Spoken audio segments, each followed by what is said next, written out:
Om Namo Bhagavate Vasudevaya.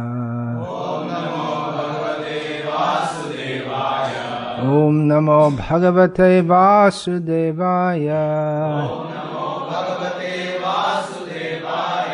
Om Namo Bhagavate Vasudevaya. Om Namo Bhagavate Vasudevaya. Srimad Bhagavad-gita as it is, chapter 6, text 32, translation and commentary by His Divine Grace A.C. Bhakti Swami Prabhupada. Atma upamyena sarvatra samam pashyati Arjuna. Sukhang va yadi va dukham sayogi paramo mataha. Atma upamyena sarvatra samam pashyati Arjuna. Sukham va yadi va dukham sayogi paramo mataha. He is a perfect yogi who, by comparison to his own self, sees the true equality of all beings in both their happiness and their distress. O Arjuna. Purport. One who is Krishna conscious is a perfect yogi. He is aware of everyone's happiness and distress by dint of his own personal experience. The cause of the distress of a living entity is forgetfulness of his relationship with God. And the cause of happiness is knowing Krishna to be the supreme enjoyer of all the activities of the human being, the proprietor of all lands and planets, and the sincerest friend of all living entities. The perfect yogi knows that the living being, who is conditioned by the modes of material nature, is subjected to the threefold material miseries due to forgetfulness of his relationship with Krishna. And because one in Krishna consciousness is happy, he tries to distribute the knowledge of Krishna everywhere. Since the perfect yogi tries to broadcast the importance of becoming Krishna conscious, he is the best philanthropist in the world, and he is the dearest servitor of the Lord. Nachattasman manushyeshu kaschin me priyakritamaha. In other words, a devotee of the Lord always looks to the welfare of all living entities, and in this way he is factually the friend of everyone. He is the best yogi because he does not desire perfection in yoga for his personal benefit, but tries for others also. He does not envy his fellow living entities. Here is a contrast between a pure devotee of the Lord and a yogi interested only in his personal elevation. The yogi who has withdrawn to a secluded place in order to meditate perfectly may not be as perfect as a devotee who is trying his best to turn every man toward Krishna consciousness. So, for the last few days, I've been speaking on the desires that devotees have expressed for their future life.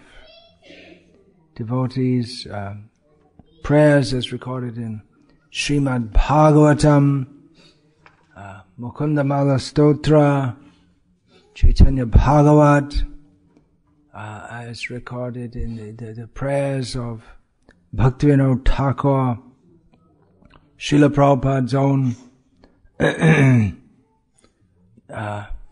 stated desire, and I also touched on my thought of joining Srila Prabhupada in future also.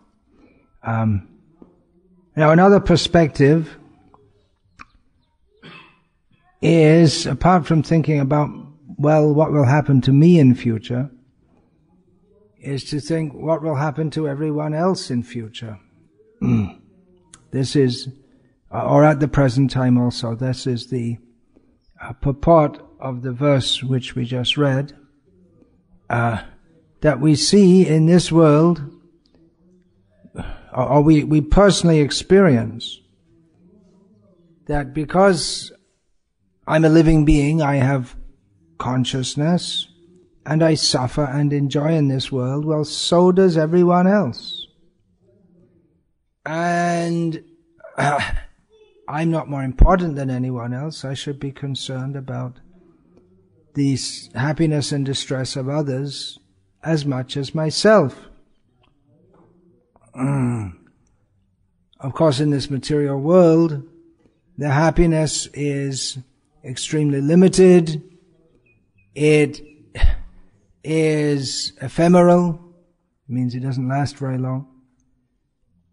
And the happiness has such a bad quality that it simply sets us up for more distress, that's all. There's no real happiness. Happiness in this world is perceived as relief from distress, or one gets a little happiness, then one has to suffer again. And because one had a little feeling of happiness, then he regrets more the suffering he has to undergo. For instance, someone who is in poverty suffers due to that, but they adjust their mind to it because they're born in that situation and they don't know anything else apart from that.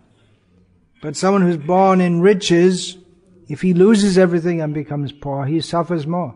So because he had some happiness, then when distress comes, he suffers more. But actually the whole situation is full of distress. And a devotee should see this. A concerned devotee should see this. Yesterday also I spoke on how mostly people, when they understand the fact of suffering in this world, they become interested in liberation from it. And even in the Vaishnava Sampradayas, they consider moksha to be the ultimate goal of all spiritual practices, and even of rendering devotional service. That would seem to be substantiated by the Bhagavad-gita itself, in which Krishna's final instruction, Savadhaman parityajam amekam sharanam vrajaham tva savapapebhyo mokshayishyami masricha. His instruction is to give up all forms of worldly religiosity. Take shelter in me only. I will deliver you. Mokshayishyami.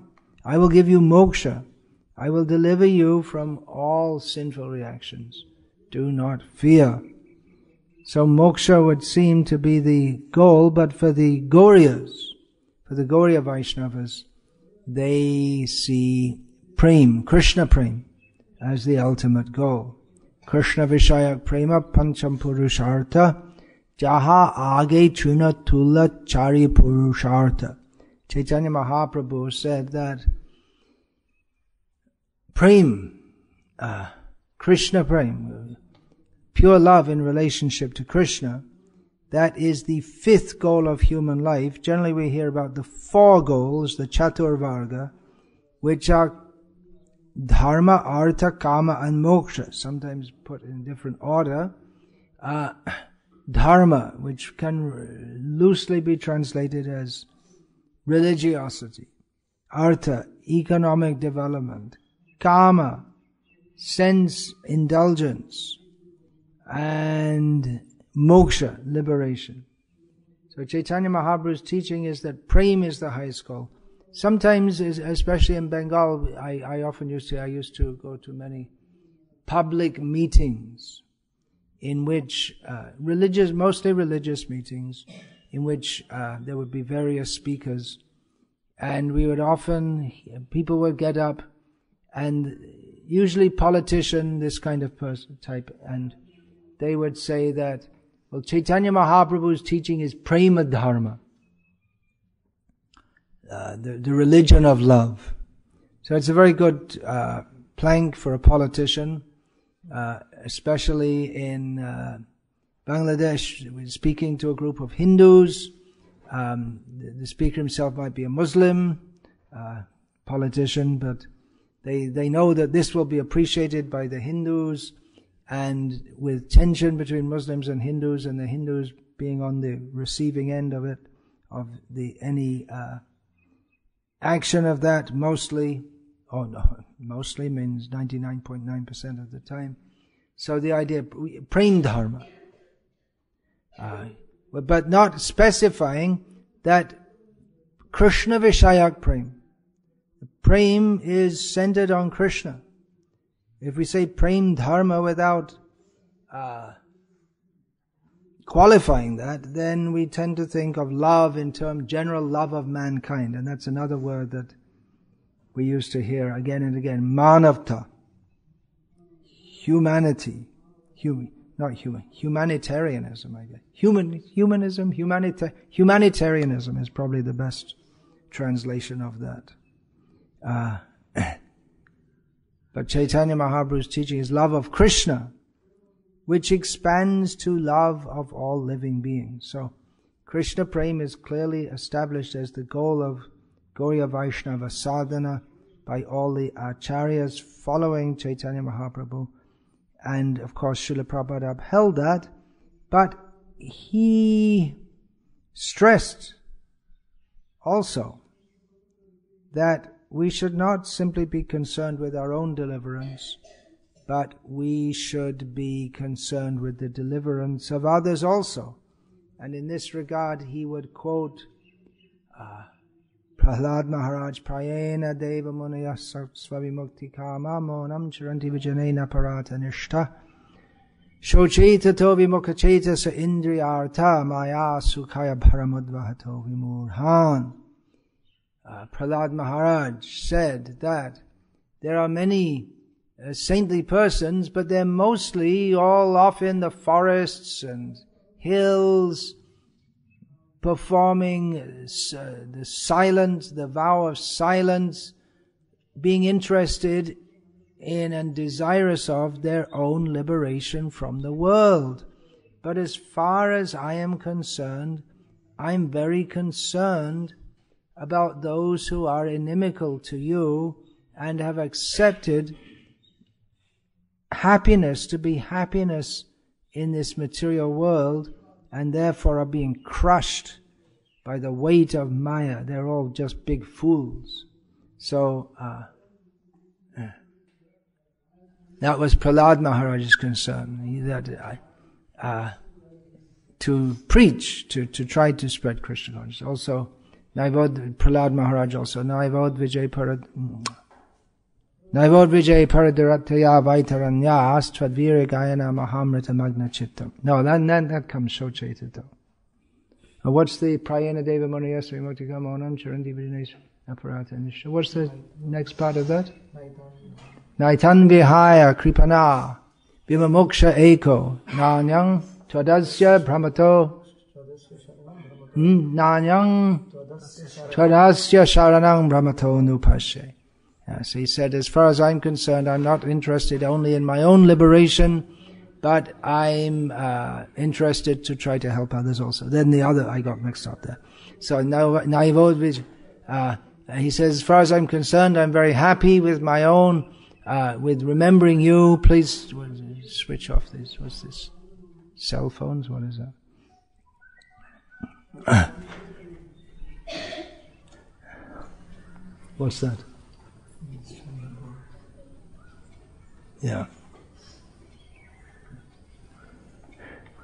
I'm very concerned with these fools and rascals who don't turn off their cell phones when they come to class. How will they be delivered? They're so attached, they can't do without it. 24 hours a day. So I'm fully happy myself. He said, I'm fully happy remembering your qualities and glorifying them. But I lament for others who are not in Krishna consciousness, and therefore he wants to spread Krishna consciousness. That was Srila Prabhupada's motive. Everyone has a motive for everything they do. The motive can be pure or impure. Mostly people have impure motives. They want sense gratification, gross or subtle. Srila Prabhupada's motive in preaching Krishna consciousness, coming to the Western world, various motives. One was to obey the order of his guru, do his duty in that regard, as he used that term, duty, in regard to this. And out of compassion for others, to deliver them from suffering in this material world. So we should also be very concerned with that, trying to help others come out of the darkness of ignorance. Now this prayayana deva munayasva vimukti kama monam charanti vijane. Vijane means the kind of transcendentalists, they go away from the world to a place where there are no people, to get away from all these disturbing people. So that might be thought then, what are we doing out here in the country? We should be in the city where all the people, and we can preach to them. But this kind of project is also required. Srila Prabhupada also wanted that too. One thing is to the boys, they should live a sheltered life, sheltered away from all the allurements of the city, all the maya of the city. Let them grow up happily, knowing nothing at this stage but Krishna, Hari Kirtan. Let them be absorbed in that. Let them get a strong basis without being diverted with having to live in an atmosphere full of materialistic people. And householders also, they're suffering, struggling so much in this world.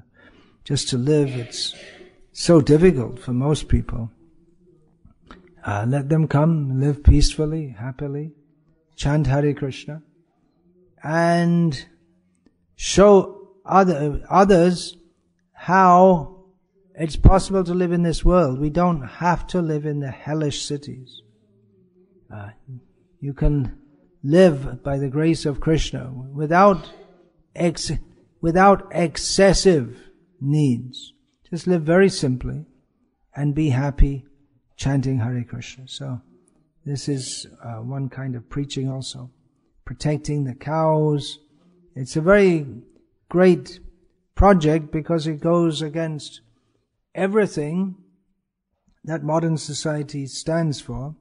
But then modern society, it's a complete mess. We're talking about suffering. Those who follow the news, I know those of you who live here probably don't follow the news, but if we just look west a little, over in what's called the Middle East, it's a really Eurocentric term, in Iraq, Afghanistan, Syria especially, and other countries, it's just total chaos, fighting and killing, completely horrible situation. And we may think, well, what can we...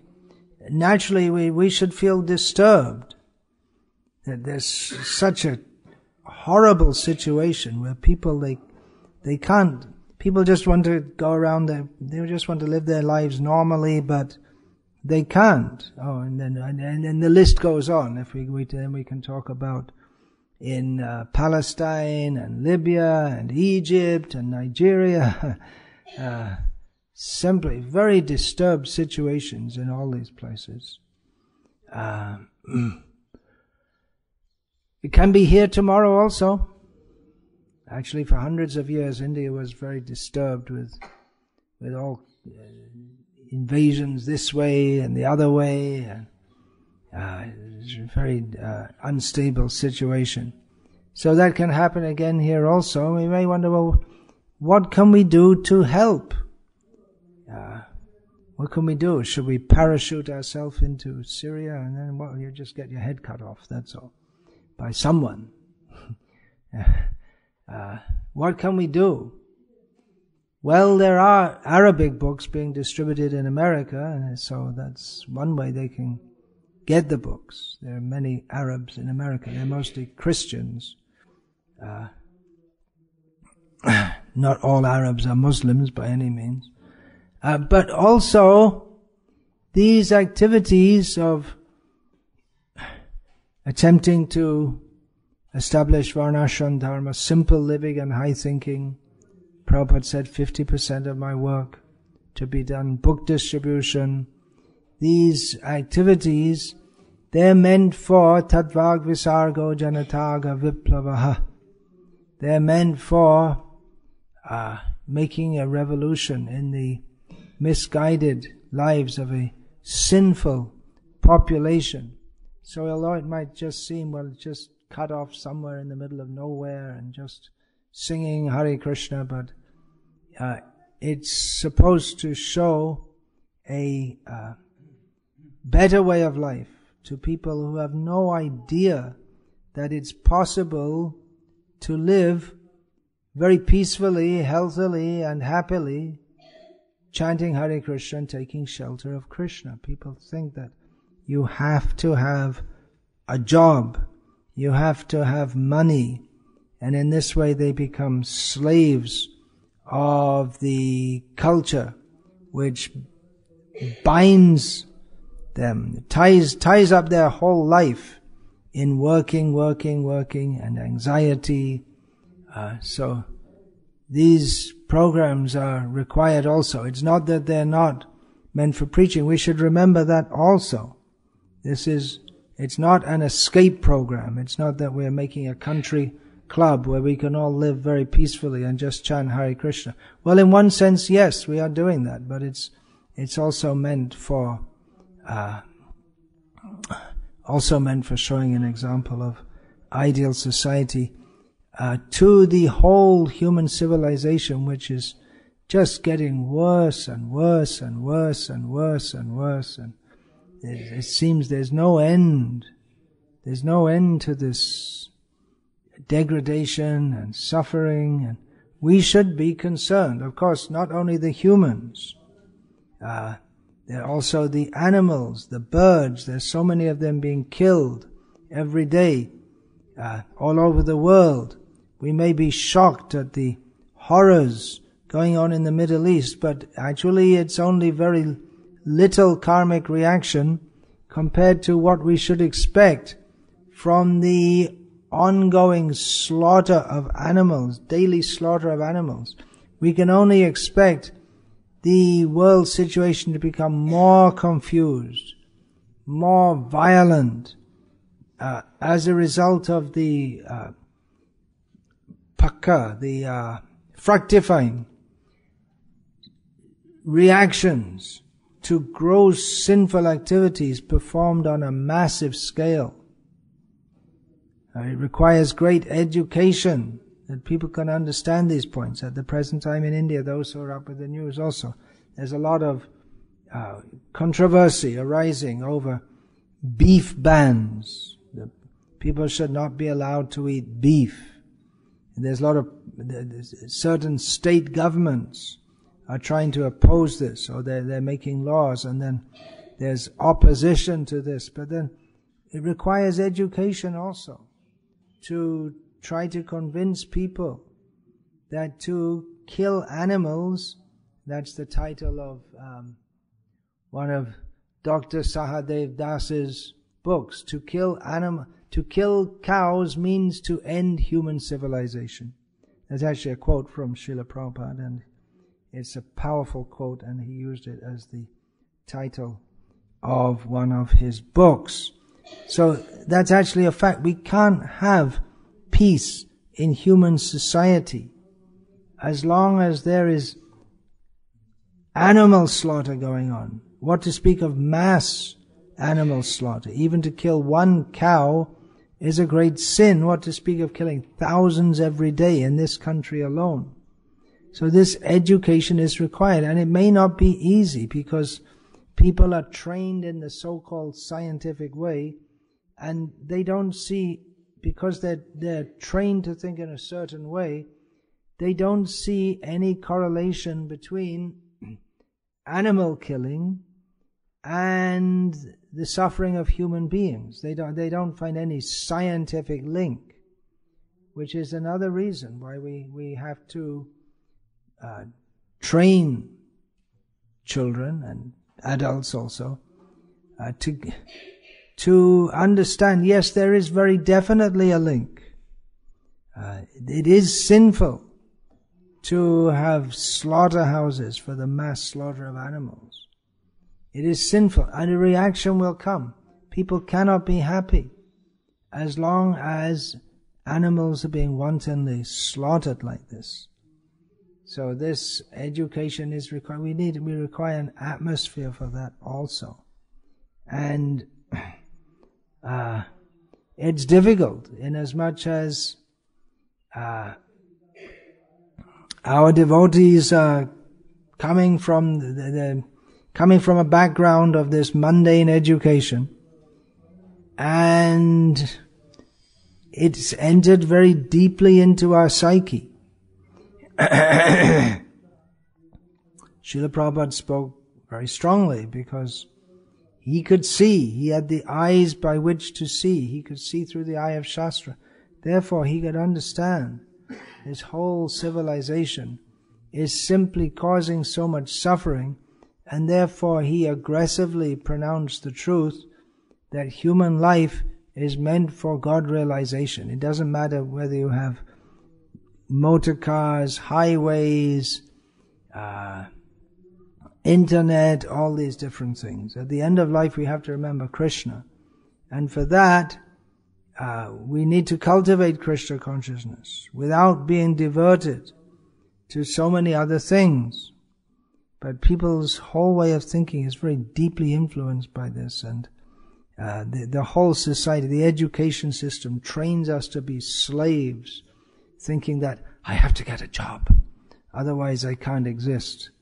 And so it becomes difficult that even there's a saying, Tejas Prabhu, my godbrother, who was personally instructed by Srila Prabhupada to start a Kisan movement throughout India. And Kisan is Hindi for farmer. So he often quotes this. He doesn't coin the saying himself, but he said that you can bring the man from the city to the country, but you can't get the city out of the man even though he's in the country. Something like that. That people bring their city consciousness with them. I came to the country and we need all the facilities of the city, and then the country just becomes like the city also. It's a certain kind of consciousness that we need this, and this, and otherwise we can't live properly. And it's been equated with civilization. People think that it's civilized to live in the modern way. Actually, it all depends on oil. That's another reason why. That's the main reason why, at least immediate political reason why the Middle East is in chaos, because there's so much oil is concentrated there, and that oil is required for all the different countries to run on their technologically based civilization. So they're very concerned that they want to have control over that oil, and therefore there's so much fighting and politics, and so much is going on. So it's all limited anyway by time, because anyway this oil, when it runs out, then they'll have all these super highways, and you might, if you happen to be next to a super highway in the future, you might see one bullock cart every 2 hours going plop, plop, plop along the road. There won't be any cars zooming by or in a traffic jam also. That even in America you'll see roads 6 lanes each side, and both sides fully traffic jammed. such big roads but so many cars that it's all a big traffic jam. So this whole so-called civilization is simply causing unnecessary distress to everyone. Everyone is in anxiety. So these projects are also meant out of compassion for the people who have no idea that you can live happily, depending on the land, the cows, and Krishna. They have no idea. So it's supposed to demonstrate it for such people. Of course, it is happening, in America especially, that quite a few young people who have well-educated with promising careers ahead of themselves, they just cut out of the whole system, buy some land in the country, and go and live there. Very simply. Of course, in much agricultural land in America is significantly cheaper than in India. I was surprised to find out. You can buy land in rural Texas or Florida much cheaper than you can buy it in Telangana. Agricultural land. And if you translate the rupees into dollars, it's still less than half the price. So, whatever reason for that might be, maybe because this country is smaller and is a much bigger population. Whereas America is a huge country, much less population, and there's lots of lands. No one's working it. So it can be bought fairly cheaply. And some devotees are also thinking, just save some money, buy some land, and just move out. So, even without Krishna consciousness, many people in the Western world are doing that. I just think I could have a better life. I don't need to live with all this anxiety, whoosh whoosh society, as Prabhupada said. Don't need it. Can live peacefully. Of course, they're not devotees, so they'll also have some alternative. What do they call this? Alternative energy. That's another kind of Maya. Solar panels, and they can't live without their electricity. So they have to have this, and then they'll find out how to hunt and kill animals and all this kind of thing. So we're not going to do that. Even this alternative energy, we're not interested in that. Just live as simply as possible. Even there may be some hardship in that. You may think, well, why bother with? We can buy some gas stove and bring a gas canister. Yeah, and then you bring this and you bring that, and then in the end, you start off with a village and you end up with another little city, and you have to pay for the gas canister, which means you have to get some money from somewhere. So the whole simple living and high thinking goes out with it. So it's a great challenge, no doubt, and there's not many devotees seem to understand this, but it is our duty also. Just like Srila Prabhupada, he went to the Western countries on the order of his guru. It's his duty, he has to do it. That was his feeling. So similarly, Srila Prabhupada gave us this mandate to establish these communities, and it's our duty as disciples. It's difficult, no doubt. Just like for Srila Prabhupada, it would have been easier to sit in Vrindavan, and he had no anxiety, as he said himself. He could sit there and just live there and be happy and chant Hare Krishna and go back to Godhead. But he took the trouble of going to the Western countries, and it was a lot of trouble, no doubt about it. But he took that anxiety for the sake of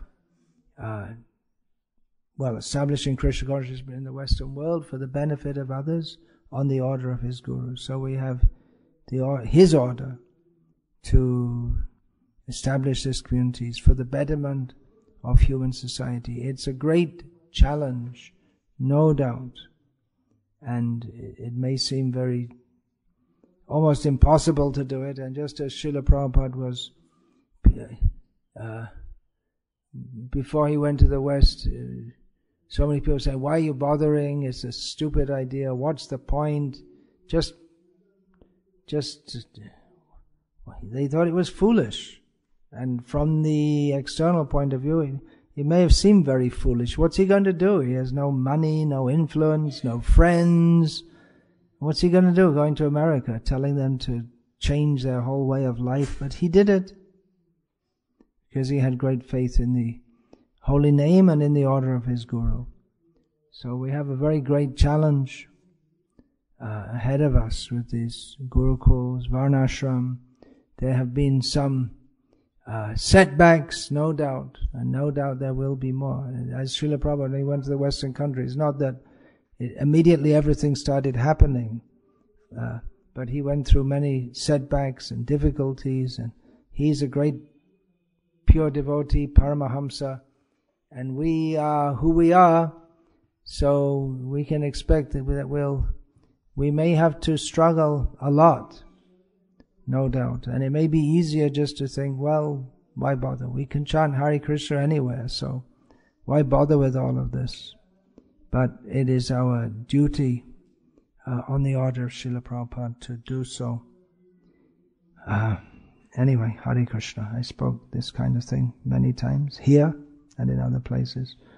Time to time we should think of this. But anyway, we're talking about it's very difficult, but actually it is very happy also. As devotees are experiencing. Hare Krishna. Any question, please? Comment?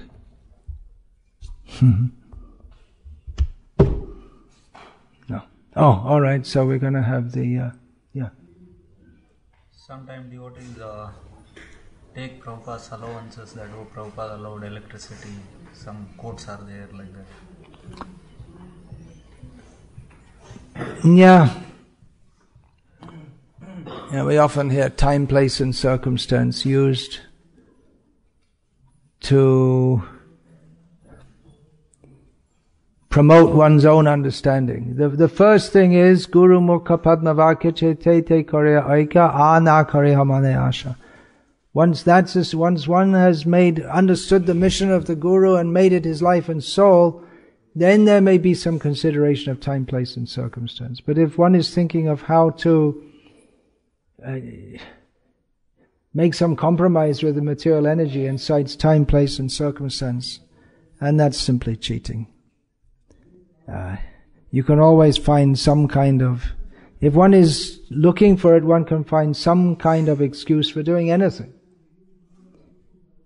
Many years ago in Bangladesh, a godbrother of mine, he would regularly rise at 8 o'clock in the morning, and I told him, come on, you can't do this.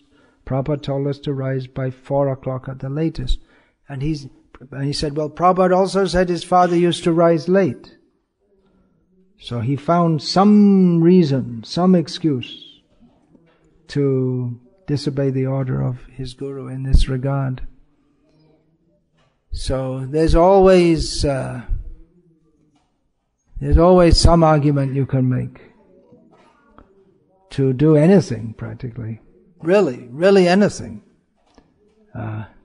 Adolf Hitler, he made a whole manifesto by which killing Jews was justified.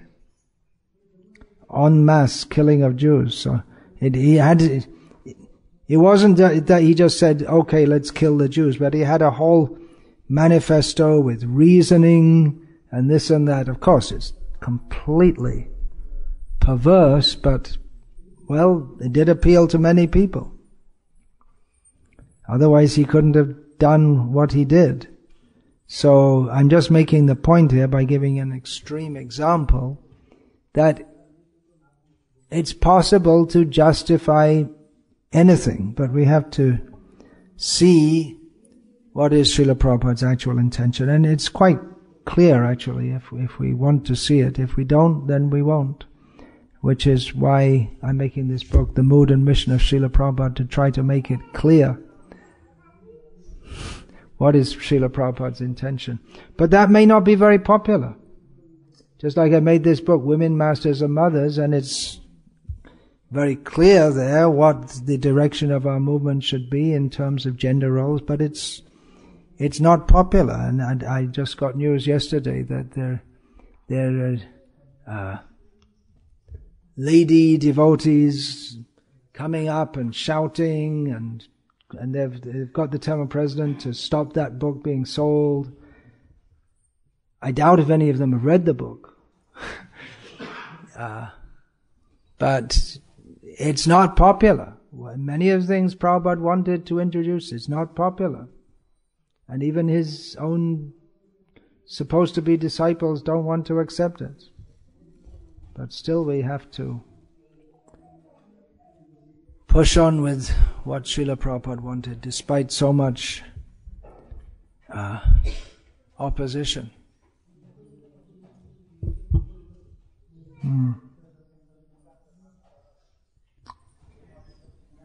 So it was supposed to be this Annaprashana of the girl. Is that done for girls? I was just thinking about that. Because we hear the only sanskar for girls is marriage. But then on the other hand, they do have Simantonayana, and they have their hair parted. So I don't know if it's done for girls or not. Sometimes they ask me to do this, the first writing. What's that called? Aksharabhyas. There's another name for it also. Vidyarambha, for girls. I say, well, girls. It's not for girls. As far as I know, it's not for girls. Then they become all offended, and I'm not sure if Annaprashana is meant for girls at all. I'll ask Bharat Chandra. He's the great sanskar researcher.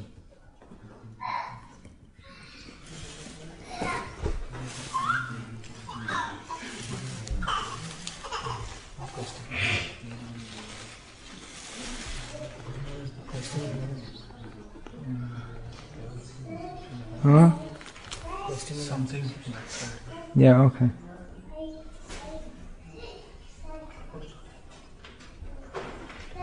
You go ahead, sir.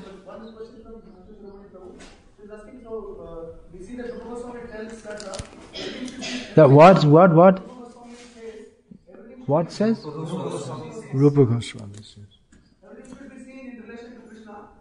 So then why we want to reject few things and why we want to accept things?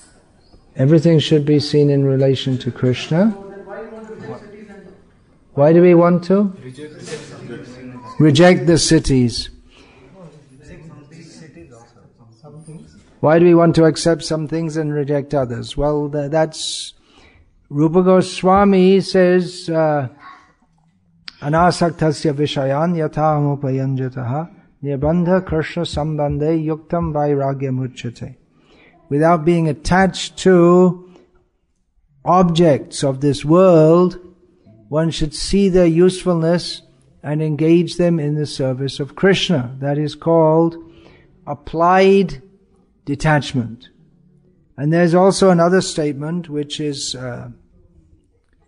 included in Hari Bhakti Vilas of Sanatana Goswami, Anukulyasya sankalpa pratikulyasya varjanam.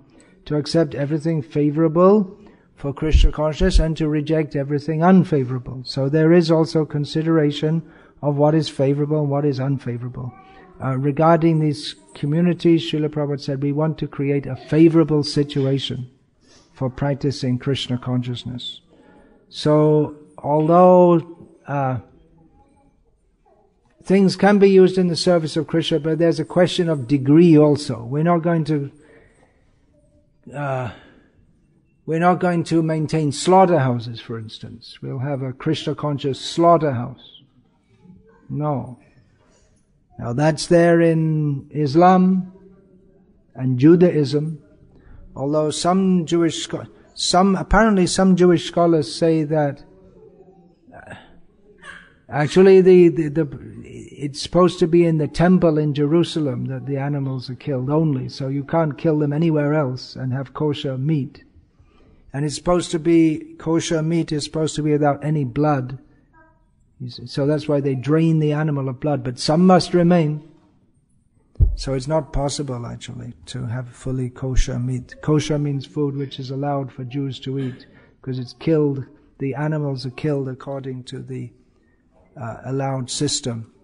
So Srila Prabhupada also likened the mundane education to slaughterhouses. So it is possible to live in the cities and be Krishna conscious, but it's not a very favorable situation. As we see that the great majority of initiated devotees today are householders who live in the cities, and they don't have proper time for sadhana. Many of them don't chant their 16 rounds properly. They don't have time for a full morning program. What to speak of an evening program? It's not a favorable situation for Krishna consciousness. As I've several times quoted it must have been about 2 years ago in Tamil Nadu, one devotee who had moved from the city to the farm with his family, he said to me that, well, it seems in many ways to be more difficult here than in the city. I said, yes, that's true. But on the other hand, when you were living in the city, did you have full morning and evening kirtan and class and opportunity to chant your rounds and live only with devotees? He said, no, I didn't have any of those things. I used to go to the temple once a week and just try to chant my rounds as best I could. So it's clearly a much better position for those who are living this hectic, extremely stressed life in the cities. It's a much better position for them to practice Krishna consciousness. They have time to do so, and they have association with others who are also interested in the other thing, in the Krishna consciousness. Whereas if you're at work, you can't talk about Krishna in some job or office or factory or whatever it is. So it's creating a favorable situation. It is possible to be Krishna conscious in the city. It's not impossible. But this is a favorable situation, whereas that is not a very favorable situation. It's definitely a more favorable situation.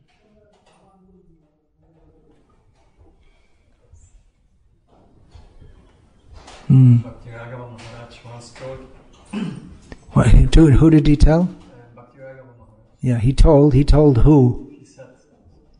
If you say told, you have to say he told someone. Told us, told me, told someone else. So he told that. Told who? You learned Indian English very well. He said that Krishna's planet is known as Gaura, means the planet of cows. Krishna's planet is known as Goloka, the planet of cows. So, but those who are living in the city, they are not thinking about cows at all. So then he told that Krishna. Told who? He said that Krishna, he is every day meditating about cows.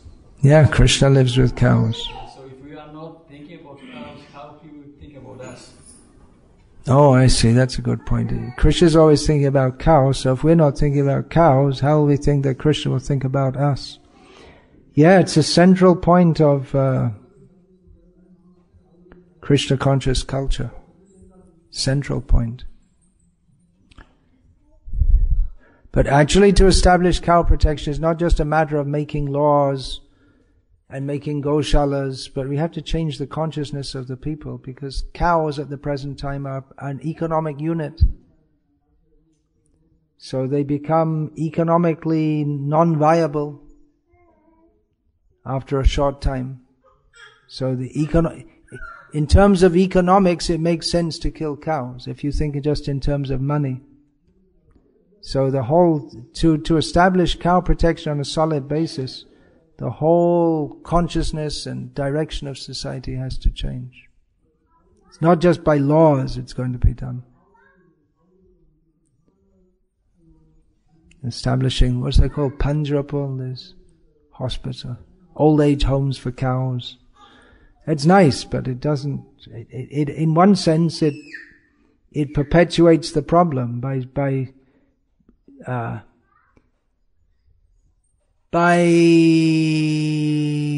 subscribing to the idea that old cows are a burden that have to be looked after, like old people.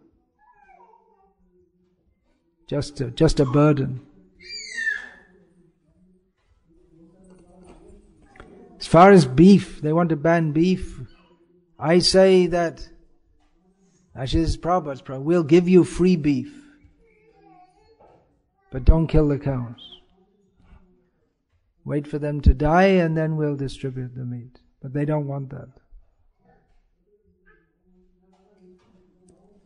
Who is that? Purna Brahma told me in Hyderabad there's a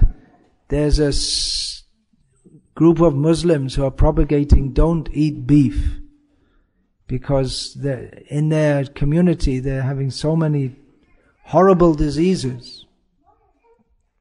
One girl in their community, she's 20 years old or so, she has some horrible disease by looks. She looks like a 70-year-old woman. So she went to an Ayurvedic doctor. The first thing he told her, stop eating, because they don't just eat meat, they eat lots of it. It's considered prestigious to eat lots of meat.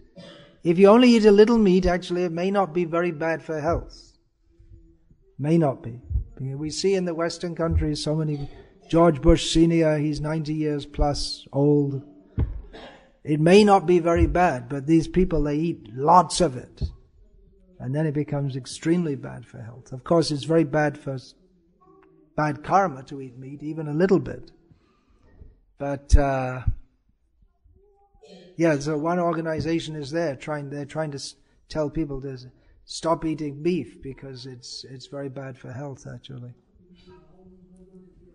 And even you'll see people from the West, they come to India, they're advised, don't eat meat. Even if you eat meat in the West, don't eat it in India because it's hanging in the shops with all the flies coming on it. And there's so much injection of the animals, full of hormones and all kinds of things.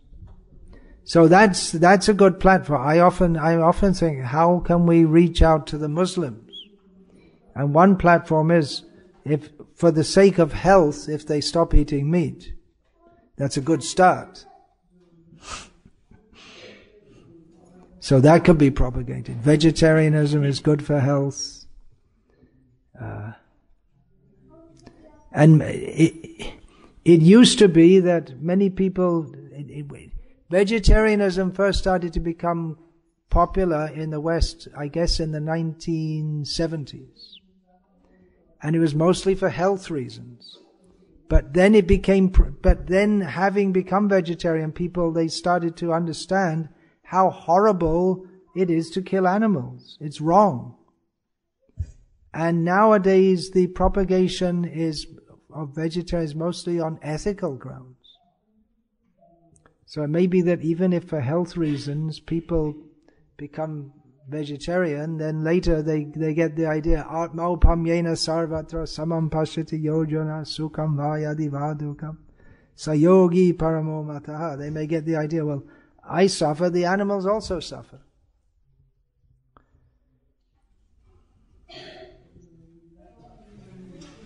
Recent news is that scientists have found out that red meat, processed meat, is responsible for causing cancer. And this is true with red meat also. But scientists just found out that processed meat causes cancer. Which scientists just found out? It has been going on, I heard that 40, 50 years ago. That processed meat is carcinogenic. But you don't have so much processed meat in this country. Red meat and processed meat. Processed meat is not very common. It's very much part of the Western world. Sausages, spam. You know what spam is, right? Something to do with email. No, the word originally means it's a very cheap kind of meat which you buy in a can and it's processed. That means they mix it up with some chemicals, they grind up some bones of some animals, and it's called spam. And that term also got used for unwanted emails. And it's funny, it's a joke, it's literally a joke how it became applied to that. You don't know. Should have a little prajalpa here, little joke to lighten up things. It was a Monty Python sketch. Monty Python is the most famous comedy show in the last 50 years or so in Britain and America and Australia and all the English speaking. So they went into show someone they go into a cheap restaurant and they say, well, what's available? And they say, well, there's spam. And there's also spam. This spam is very cheap. So there's fried spam, there's boiled spam, there's baked spam, there's spam pie, and there's spam. So the idea when there's just the same thing again and again, so when the emails come, just lots of it, so it got called spam. And now people think, it was actually the name of a brand name of a company that made this meat called spam. So there you are, you learn some more useless information.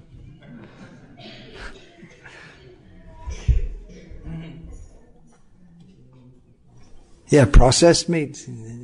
The scientists just found out. Maybe they forgot. The first scientists who found out, they died from cancer, and then the meat companies buried their findings along with them, and now someone else found out.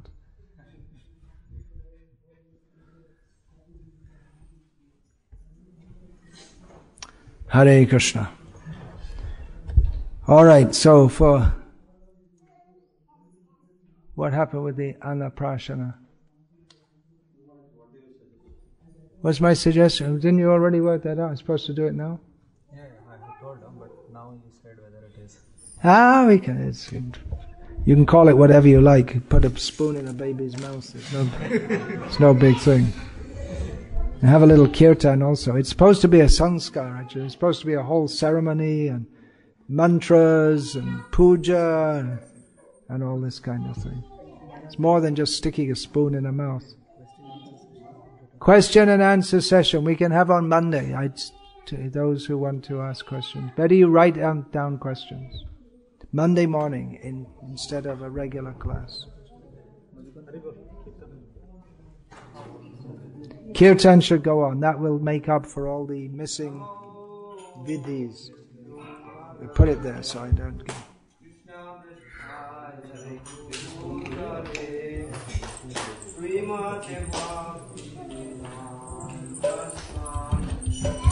Wife can come also.